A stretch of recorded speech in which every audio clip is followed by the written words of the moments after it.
জনগণের দীর্ঘদিনের দাবিকে মান্যতা দিয়ে অত্যাধুনিক সুইমিং পুল নির্মাণের উদ্যোগ নিলেন বিশালগড়ের বিধায়ক সুশান্ত দেব। বুধবার পরিদর্শন করলেন প্রস্তাবিত জলাশয়।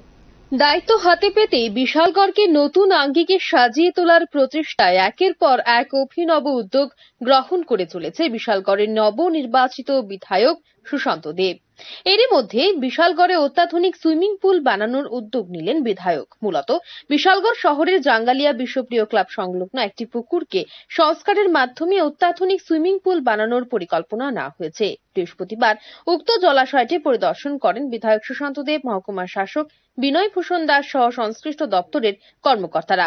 পরবর্তী সময় সংবাদ মাধ্যমের মুখোমুখি হয়ে বিধায়ক সুশান্ত দেব বলেন, নেশামুক্ত ত্রিপুরা বানাতে গেলে যুব সমাজকে খেলাধুলায় যুক্ত করতে হবে। এর জন্য সুইমিং একটি অন্যতম বিষয়। বিশালগড়ে বহুদিন ধরে একটি সুইমিং পুলের অভাব ছিল, তাই বিধায়ক তহবিলের অর্থানুকূলে রাউতখলা গ্রাম পঞ্চায়েতের অন্তর্গত এই পুকুরটিকে অত্যাধুনিক সুইমিং পুলে পরিণত করা হবে। তাছাড়া বিশালগড় বিধানসভা এলাকায় বিভিন্ন রাস্তাঘাট এবং নাট মন্দিরের নির্মাণের জন্য বিধায়ক তহবিল থেকে অর্থ প্রদান করা হবে বলেও জানান বিধায়ক।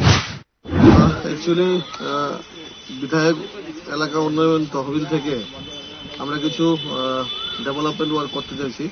তো এখানে জাঙ্গালিয়া স্থিত এখানে বোর্ডিং পুকুর বলা হয়, এটার মধ্যে আমরা চাইছি একটা সুইমিং পুল করার জন্য এবং বিভিন্ন এলাকায় বিভিন্ন নাট মন্দির থেকে শুরু করে বিভিন্ন রাস্তাঘাট থেকে শুরু করে ডেভেলপমেন্ট ওয়ার্কের জন্য এসডিএম সাহেবকে সঙ্গে নিয়ে আমরা বিভিন্ন এলাকা পরিদর্শন করছি।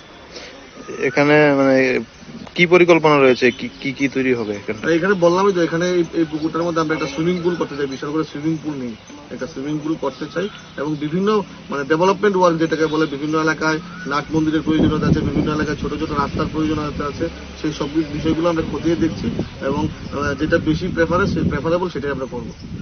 এতে তো আমাদের সরকার চাইছে একটা সুন্দর সুস্থ সমাজ, নেশামুক্ত সমাজ করার জন্য এবং 7-8টা সুইমিংটা একটা বিশেষ একটা অবদান রাখে। সেই কারণে এখানে বিশালগড় যদি একটাও সুইমিং পুল নেই, নতুন করে এটা করার ভাবনা। পরবর্তী সময়ে মহকুমা শাসককে সাথে নিয়ে বিধায়ক সুশান্ত দেব চন্দ্রনগর, নবীনগড় সহ অন্যান্য এলাকার নাট মন্দির নির্মাণ সহ অন্যান্য উন্নয়নমূলক কাজের বিষয়বস্তু পর্যবেক্ষণ করতে পরিদর্শনে যান। Bureau report, rising Tripura.